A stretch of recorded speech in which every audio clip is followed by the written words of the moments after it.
കൂട്ടുകാർക്ക് നല്ലൊരു ദിവസം ആശംസിച്ചുകൊണ്ട് നമുക്ക് നേരെ അബിയുടെയും ജാനകിയുടെയും ഇന്നത്തെ നല്ലൊരു വിശേഷം കേട്ടാലോ. അങ്ങനെ ഇന്നത്തെ വിശേഷത്തില് അമല അബിയോട് പറഞ്ഞു, ഒന്നും കൂടെ ആലോചിച്ചിട്ട് പോരെ അബിയേട്ടാ ഈ തീരുമാനങ്ങളൊക്കെ എടുക്കാനായിട്ട്. വേണ്ടമലെ, ഇന്ന് ഒരു രാത്രി കൂടെ കഴിഞ്ഞു കിട്ടിയാ എനിക്ക് സമാധാനമായി. ആ ആധാരം ഒന്ന് റദ്ദ് ചെയ്യുവാണെങ്കിൽ അതോടുകൂടി പകുതി സമാധാനം എന്ന് പറയാ. ഇത് കേട്ടതും അമല് പറഞ്ഞു, അബിയേട്ട അബിയേട്ടൻ ഇങ്ങനെ ഒരു തീരുമാനം എടുക്കുന്നത് ശരിയല്ലെന്ന് എനിക്ക് തോന്നേ. ഒരു പക്ഷെങ്കിൽ അച്ഛൻ അങ്ങനെ ഒരു തീരുമാനം എടുത്തിട്ടുണ്ടെങ്കിൽ അതിന് പിന്നെ വ്യക്തമായ കാരണം ഉണ്ടായിരിക്കണം. ജാനിയടുത്തേയും കൂടെ ഉൾപ്പെടുത്തിയത് അതുകൊണ്ടായിരിക്കണം. ഒരു പക്ഷെങ്കിൽ നാളെ അമ്മയുടെ മകനിലെ അബിയേട്ടനെ ഞങ്ങളെല്ലാം അറിയണ നിമിഷം ഒരുപക്ഷെ അച്ഛൻ്റെ അമ്മയുടെ പേരിലാണല്ലോ സ്വത്ത് കിടക്കുന്നത്. അതിന്റെ പേരിൽ ഒരു തർക്കങ്ങളും കാര്യങ്ങളും ഒന്നും ഉണ്ടാവാൻ പാടില്ല. അതുകൊണ്ടാണ് അച്ഛൻ അങ്ങനെ ഒരു ബുദ്ധി പ്രയോഗിച്ചിരിക്കുന്നത്. അത് അബിയേട്ടന് ചിന്തിക്കേണ്ട കാര്യമാണെന്ന് പറയാണ്. വേണ്ടട മോനെ, എനിക്കിതൊന്നും ആഗ്രഹമില്ല എന്നും പറഞ്ഞിട്ട് അബി അങ്ങോട്ട് എഴുന്നേറ്റ് പോവാണ്. ഈ സമയത്ത് ജാനകിയുടെ അടുത്ത് അമല് പറഞ്ഞു, ജാനിയടുത്തി എങ്കിലും അബിയേട്ടനോടൊന്ന് പറ. ഞാൻ എന്ത് പറയാനാ അമലെ, ഇത് ഞങ്ങളുടെ വിധിയാന്ന് ഞാൻ കൂട്ടിക്കോളാം എന്ന് പറഞ്ഞിട്ട് ജാനിയും കൂടെ അങ്ങോട്ട് എഴുന്നേറ്റ് പോവാണ്. ജാനിയയ്ക്കും വല്ലാത്ത ടെൻഷനൊക്കെ ഉണ്ടായിരുന്നു. ഈ സമയത്ത് പൊന്നു പടം വരച്ചുകൊണ്ടിരിക്കുക. അപ്പോഴേക്കും ലച്ചു അങ്ങോട്ട് വന്നു. ലച്ചു വന്നിട്ട് പറഞ്ഞു, ആ പൊന്നു പടം വരയ്ക്കണോ, എന്നെ ഒന്ന് കാണിച്ചെന്ന് പറയാണ്. ഞാൻ വരച്ചു കഴിഞ്ഞില്ല, അതിനുശേഷം കാണിക്കാന്ന് പറയാം. പൊന്നു വരച്ചു കഴിഞ്ഞല്ലോ, വെറുതെ കള്ളത്തരം പറയണ്ടെന്ന് പറയാം. ഇല്ലാന്നേ വരച്ചു കഴിഞ്ഞില്ല, ഇനി ഇച്ചിരി കളറും കൂടെ ചെയ്യണമെന്ന് പറയാം. ഒന്ന് കാണിക്ക് പൊന്നു എന്ന് പറയാം. ഇല്ല ഞാൻ കാണിക്കില്ല എന്ന് പറയാം. അങ്ങനെ രണ്ടുപേരും കൂടെ ഒച്ചപ്പാടും ബഹളവും ഉണ്ടാക്കിക്കൊണ്ടിരിക്കും അവിടെ. അപ്പൊ അവസാനം പൊന്നുന്റെ കയ്യിൽ നിന്ന് ആ പേപ്പർ അങ്ങോട്ട് പിടിച്ചു പിടിച്ചപ്പോഴത്തേനും പൊന്നു പറഞ്ഞു, താൻ ലച്ചു ചെറിയമ്മയെന്നും പറഞ്ഞുകൊണ്ട് വഴക്കുണ്ടായിക്കൊണ്ടിരിക്കണം. അപ്പോഴേക്കും സുമകലാമ അങ്ങോട്ട് വന്നു, ഭദ്രകാളിയെ പോലെ വന്നിട്ട് പറഞ്ഞു, എന്താ ഇവിടെ ഒരു ഒച്ചപ്പാടും ബഹളം? ഇതെന്ത് വീടാന്നൊരു അറിയത്തില്ല, ഒരു ചന്ത പോലെ ഉണ്ടല്ലോ കിടന്ന് ഒച്ചപ്പാടും ബഹളം ഉണ്ടാക്കാനിട്ട്. അതെ, ഈ ഒച്ചപ്പാടും ബഹളമൊക്കെ ഗേറ്റിന് പുറത്ത്, ഇതിനകത്ത് ഒന്നും നടക്കില്ലെന്ന് പറയാണ്. നാണമില്ലേ, ഇത് എന്തിനു വേണ്ടിയാന്ന് ചോദിക്കാം. ഇത് കേട്ടപ്പോൾ ലച്ചു പറഞ്ഞു, അതെ ഇത് കേട്ട് കഴിഞ്ഞപ്പോ പൊന്നു പറഞ്ഞു, ഈ ലച്ചു ചെറിയമ്മ എന്റെ പടം എടുത്തോണ്ട് പോയെന്ന് പറയണം. പടവോ, എന്ത് പടം, ഇങ്ങോട്ട് താട്ടിക്കെന്ന് പറഞ്ഞിട്ട് ലച്ചുന്റെ കയ്യിൽ നിന്ന് പിടിച്ചു വാങ്ങുവാണ് സുംബലാകുമ്പ. ഓ ഇതാണോ, ഇതിന് വേണ്ടിയിട്ടാണ് ഈ ഒച്ചപ്പാടും ബഹളവും എല്ലാം ഉണ്ടാക്കിയത്, നിന്റെ ഒരു പടം എന്നും പറഞ്ഞുകൊണ്ട് അതങ്ങോട്ട് വലിച്ചെറി ചുരുട്ടിക്കൂട്ടി ഒറ്റ ഏറെറിയുവാണ്. ഭയങ്കര സങ്കടം വന്നു പൊന്നുവിന്.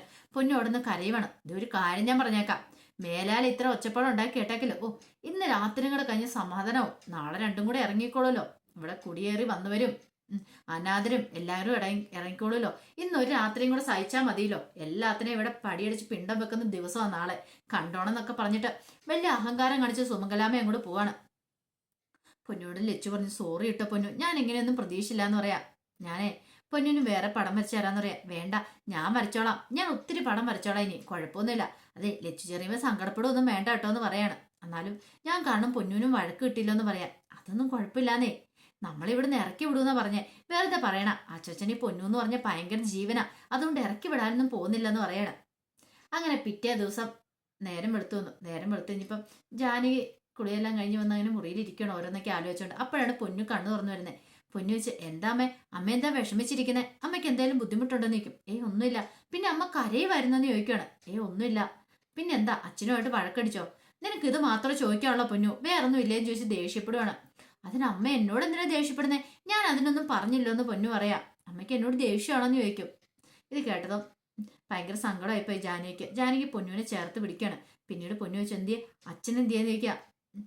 അച്ഛനെ ഒരു സ്ഥലത്തേക്ക് പോയേക്കെന്ന് പറയണം. അച്ഛനും കൂടെ ഉണ്ട്. എവിടെയാ അമ്മ പോയേക്കുന്നത്? കുറെ ദൂര സ്ഥലത്തേക്കാ. മൂന്നാറിനാണോ പോയേക്കുന്നേ? അതെ, നമുക്ക് മൂന്നാറിന് പോകണ്ട കേട്ടോ, എനിക്ക് പേടിയാ, മൂന്നാറിന് കേൾക്കുമ്പോൾ തന്നെ പേടിയാന്ന് പറയണം. അത് കേട്ടപ്പോ പൊന്നുവിനെ വാരി എടുത്തിട്ട് പറഞ്ഞു, അതെ മോള് പേടിക്കൊന്നും വേണ്ട കേട്ടോ എന്ന് പറയാ. മോളെ ആരും ഒന്നിനും പിടിച്ചോണ്ട് പോകാനൊന്നും പോകുന്നില്ല എന്നൊക്കെ പറഞ്ഞുകൊണ്ട് പൊന്നുവിനെ ആശ്വസിപ്പിക്കുകയാണ്. ആ സമയം ജാനകിക്ക് നല്ല സങ്കടം ഉണ്ടായിരുന്നു, വല്ലാത്തൊരു ബുദ്ധിമുട്ടൊക്കെ ഉണ്ടായിരുന്നു ജാനകിയുടെ മനസ്സിൽ. ഈ സമയത്ത് നേരെ അടുക്കളയിലേക്ക് ചെല്ലുവാണ് സുമംഗലാമ എന്നിട്ട് അവിടെ നിന്ന് കബോർഡിനകത്തുനിന്ന് ലഡു ഇട്ട് വെച്ച ആ ബോക്സ് എടുക്കുകയാണ്. നോക്കിക്കഴിഞ്ഞപ്പോ ഇതിനകത്ത് ഒരു ലഡു ഉള്ളല്ലോ, 4-5 ഉണ്ടായിരുന്നു. ആ കള്ളിപ്പെണ്ണ എല്ലാം തിന്ന് തീർത്തെന്ന് പറഞ്ഞുകൊണ്ട് കയ്യിലിരിക്കുന്ന ആ കവറിനകത്തുനിന്ന് കുറച്ച് ലഡു അങ്ങോട്ട് ഇട്ട് വെക്കണം. അല്ലെങ്കിൽ വേണ്ട, ഇതിനകത്തിട്ട് അവൾ ഇനി എടുത്ത് തിന്ന് തീർക്കും. വേറൊരു പാത്രത്തിനകത്ത് ഇട്ട് വെക്കാന്ന് ഓർത്തുകൊണ്ട് എന്ത് ചെയ്യുവാണ്, അവിടെ ഇരുന്ന് വേറൊരു സ്റ്റീലിന്റെ ഒരു പാത്രത്തിനകത്തേക്ക് ഇട്ട് അടച്ചു വെക്കണം. ഇതിനകത്താകുമ്പം ഇനിയിപ്പം ആരും കാണത്തില്ല, ആരും എടുക്കാനും പോകുന്നില്ല. അങ്ങനെ ഒരു ചോറ് പാത്രത്തിനകത്തേക്ക് എടുത്ത് അടച്ചങ്ങോട്ട് വെക്കുവാണ്. ആ സമയത്താണ് അങ്ങോട്ടേക്ക് അവള് വരുന്നേ, അപർണ വരുന്നേ. അപർണ വന്നിട്ട് ചോദിച്ചു, അല്ല മുത്തശ്ശി കാര്യങ്ങളൊക്കെ അറിഞ്ഞു? എന്ത്? അതെ, ആധാർ റദ്ദു പതിപ്പിക്കാനായിട്ട് പോയേക്കും അച്ഛന്. അഭിയേട്ടനും പോയിട്ടുണ്ടെന്ന് പറയാം. ആഹാ കൊള്ളാലോ. അപ്പൊ ജാനകി എന്തി, അവളപ്പുറം ഉണ്ടെന്ന് പറയാം. അന്നാ അവളെ ഒന്ന് കണ്ടിട്ട് എന്നെ കാര്യം വാന്നും പറഞ്ഞുകൊണ്ട് സുമംഗല അങ്ങനെ അപർണനും വിളിച്ചോണ്ടും കൂടി ചെല്ലുവാണ്. അപ്പൊ ജാനിയെ കറിക്ക് അരിഞ്ഞോണ്ടിരിക്കുക. ഓഹോ, വിഷമം കൊണ്ട് അരിഞ്ഞോണ്ടിരിക്കുമായിരിക്കും അല്ലേന്ന് ചോദിക്കുക. ഇത് കേട്ടൻ ജാനിക്ക് വെച്ച് എന്ത് വിഷം? അല്ല, ആധാരം റദ്ദ് പതിപ്പിക്കാൻ പോവല്ലേ? ഇനിയിപ്പം നിന്റെ കാര്യം തീർന്നടി, നിന്നെയൊക്കെ ഇവിടുന്ന് അടിച്ചു പുറത്താക്കാൻ പോവാ. എന്തൊരു അഹങ്കാരമായിരുന്നു നിനക്കൂടെ ഉണ്ടെന്നും പറഞ്ഞോണ്ട് എന്തൊക്കെ പ്രകടനങ്ങളായിരുന്നു ഇവിടുന്ന്. ഇപ്പൊ മനസ്സിലായില്ലേ? ഞാനൊക്കെ മനസ്സ് വിചാരിച്ച് ഇതല്ല ഇതിലപ്പുറവും നടക്കൂന്ന്.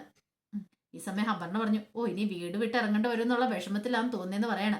സുമംഗൽ പറഞ്ഞു, അത് ഉറപ്പായിട്ടുള്ള കാര്യമല്ലേ? ആധാരം റദ്ദ് പതിപ്പിച്ചിട്ട് വന്നിട്ടുണ്ടെങ്കിൽ പിന്നെ ഇവളൊന്നും ഈ വീട്ടിൽ കാണത്തില്ല, ഇവളെയൊക്കെ ഞാൻ അടിച്ചിറക്കുമെന്ന് പറയണം. അത് കേട്ടതും ജാനകി പറഞ്ഞു, മുത്തശ്ശി എന്താ വിചാരിച്ചുകൊണ്ടിരിക്കണേ? അതെ, എന്റെ പേരിലും കൂടെ അവകാശപ്പെട്ടായിരുന്നത്. ഇപ്പൊ ഈ നിമിഷം ഒരു വാക്ക് പറഞ്ഞാൽ മതി, അച്ഛൻ ഇങ്ങോട്ട് തിരികെ വരും. നിങ്ങൾ പറഞ്ഞിട്ടാണോ അച്ഛൻ ആ ആധാരം റദ്ദ് പതിപ്പിക്കാൻ പോകുന്നത്? ഒരു കാരണവശാലും ഇല്ല.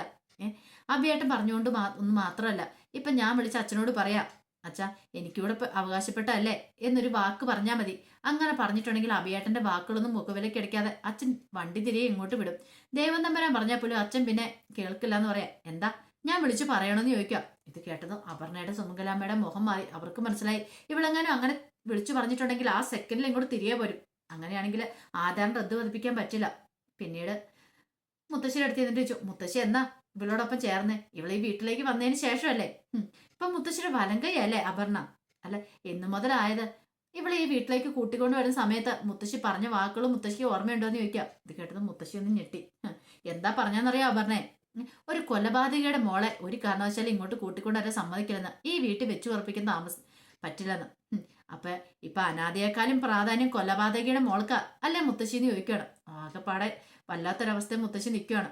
ഈ സമയം അപർണ രൂക്ഷമായിട്ട് നോക്കുകയാണ് സുമംഗലാമനെ. ഓഹോ, അപ്പൊ ഇവര് ഇങ്ങനെയൊക്കെ പറഞ്ഞായിരുന്നു, എന്നിട്ടാണ് ഇപ്പൊ തന്നോട് വലിയ സ്നേഹം നടിക്കുന്നത് എന്നൊരു ചിന്തയായിരുന്നു അപർണയുടെ മനസ്സിൽ.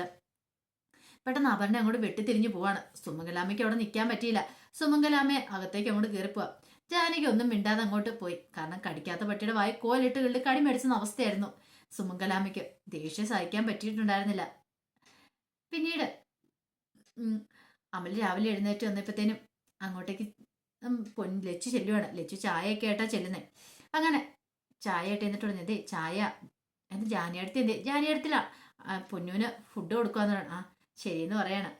എന്നിട്ട് ചായ കൊടുത്തു ചോദിച്ചു, അല്ല എന്തി അഭിയേട്ടനൊക്കെ പോയോന്ന് ചോദിക്കുകയാണ്.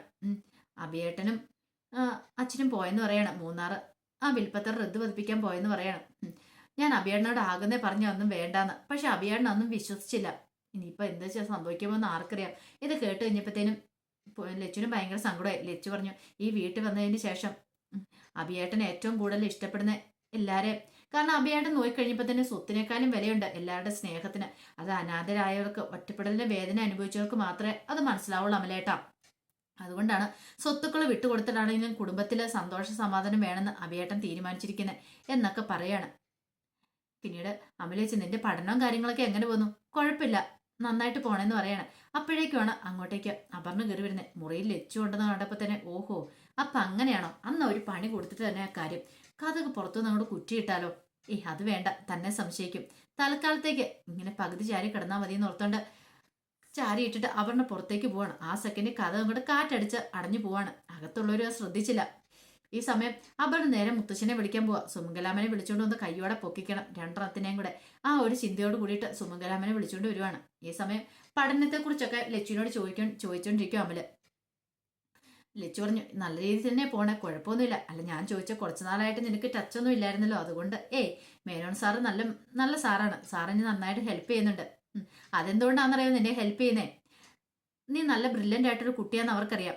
ഇനിയിപ്പം റിസൾട്ട് വന്നു കഴിയുമ്പോൾ നിന്റെ ഫോട്ടോ പത്രത്തിൽ വരുമെന്ന് അവർക്ക് ഉറപ്പുണ്ട്. ഒരു പേജ് നിന്നെക്കുറിച്ചുള്ള വാർത്തകൾ വരും. അത് നന്നായിട്ട് മേനോൻ സാറിന് മനസ്സിലായി കാണും. അതുകൊണ്ടായിരിക്കും എന്ന് പറയാണ്. ഇത് കേട്ടതും ഒന്നും പുഞ്ചിരിക്കുകയാണ് ലച്ചു. പിന്നീട് ലച്ചു കഥ തുറക്കാൻ തുടങ്ങുമ്പോഴത്തേന് കഥ അടച്ചു കിടക്കുന്നു. ഇതെങ്ങനെ അടഞ്ഞ്? കാറ്റടച്ചതായിരിക്കും എന്ന് വിചാരിച്ച് കഥ തുറന്ന് പുറത്തേക്ക് ഇറങ്ങിയപ്പോഴത്തേനും അവിടെ അപർണയും സുമംഗലാമയും നിൽക്കുന്നു. പെട്ടെന്ന് സുമംഗലാമ ചോദിച്ചു, നിനക്കെന്തായാലും ഇവിടെ കാര്യം? ഞാൻ ചായ കൊടുക്കാമെന്നാ. കഥ കടച്ചിട്ടാണ്ടി ചായ കൊടുക്കണേന്ന് ചോദിക്കാം. അത് പിന്നെ എനിക്കറിയില്ല മുത്തശ്ശി, കഥ എങ്ങനെ അടഞ്ഞെന്ന് നിനക്കറിയില്ലല്ലേ?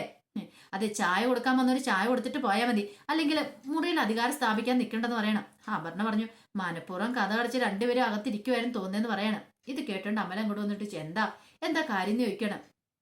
അപർണ പറഞ്ഞു, നിങ്ങൾ അവിടെ കഥ അടച്ചിട്ട് എന്ത് ചെയ്യുകയാണെന്ന് ചോദിക്കണം. ഓഹോ, അപ്പൊ അതാണ് കാര്യം. അതെ, എനിക്ക് ചായയും കൊണ്ട് വന്നാൽ ലച്ചു എന്ന് പറയണം. ഇത് കേട്ട് കഴിഞ്ഞപ്പോഴത്തേന് മുത്തശ്ശി പറഞ്ഞു, അതിനെന്താണ് കഥ കടക്കണേ? കഥ കടച്ചല്ല, അത് ചിലപ്പോ കഥ കാറ്റത്ത് അടഞ്ഞു പോയതായിരിക്കും എന്ന് പറയാം. ഓഹോ, അപ്പൊ അങ്ങനെയാണല്ലേ കാര്യങ്ങൾ, ഇപ്പൊ അല്ലേ കാര്യങ്ങളൊക്കെ മനസ്സിലാകുന്നേ എന്നും പറഞ്ഞിട്ട് അപർണ കുത്തി പറയാണ്. പെട്ടെന്ന് അമല് പറഞ്ഞു, അതെ നീ ഇത്ര വലിയ കഴിവുള്ളവളാണെങ്കിലേ നീ പോയി മുത്തശ്ശിനെ വിളിച്ചോണ്ട് വരുന്നതിന് പകരം എനിക്ക് ഒരു ഗ്ലാസ് ചായ ആ സമയത്ത് കൊണ്ടുതരുമായിരുന്നു ചെയ്യണ്ടേ. അതിന് പോലും പറ്റില്ല, നീ ഭാര്യയാന്ന് പറഞ്ഞ് നടന്നിട്ട് എന്താടി കാര്യം ഇരിക്കുന്നത്. അവള് വലിയ കണ്ടുപിടുത്തമായിട്ട് വന്നിരിക്കുന്നു, നീ പോ ലച്ചു എന്ന് പറയാണ്. അങ്ങനെ ലച്ചുവിനെ പറഞ്ഞു വിട്ടിട്ട് അമല് മുറിയിലേക്ക് കയറി കഥ അങ്ങോട്ട് വലിച്ചടയ്ക്കുവാണ്. മുഖത്തടിയേറ്റവല്ലേ പോയി അപർണയ്ക്ക് എന്ത് ചെയ്യണമെന്ന് അറിയത്തില്ലാത്ത അവസ്ഥയായിപ്പോയി. പിന്നീട് ജാനകി അടുക്കള വശത്തേക്ക് എന്ത് ചെയ്യുമ്പോഴത്തേനും ലച്ചു അവിടെ കരഞ്ഞുകൊണ്ട് നിൽക്കുന്നുണ്ടായിരുന്നു. കാര്യം എന്താന്ന് തിരക്കി കഴിഞ്ഞപ്പോഴാണ് ഈ കാര്യങ്ങളൊക്കെ പറയണേ. എല്ലാം കേട്ട് കഴിഞ്ഞപ്പോഴത്തേനും ജാനകി പറഞ്ഞു, മോള് വിഷമിക്കണ്ട കേട്ടോ, ഞാൻ ഒരു തെറ്റും ചെയ്തിട്ടില്ല. എന്റെ ആങ്ങളെ പോലെ എന്റെ ഏട്ടന്റെ സ്ഥാനത്ത് ഞാൻ അമലേട്ടനെ കാണുന്നത്. പക്ഷേങ്കിൽ അപർണയടുത്ത് അങ്ങനെയൊക്കെ പറഞ്ഞപ്പോൾ സഹിച്ചില്ല എന്ന് പറയണം. സാരില്ല, പോട്ടെ മോളെ എന്ന് പറഞ്ഞ് ചേർത്ത് പിടിക്കുവാണ് ലച്ചുവിനെ. അപ്പൊ അതിന്റെ വിശേഷങ്ങളൊക്കെയാണ് കണ്ടത്. ഇതിന്റെ ബാക്കി വിശേഷങ്ങളുമായിട്ട് വൈകുന്നേരത്തെ പ്രമോയി വരാട്ടോ. ഒരിക്കൽ കൂടി എല്ലാവർക്കും നല്ലൊരു ദിവസം ആശംസിച്ചുകൊണ്ട് നിർത്തുന്നു.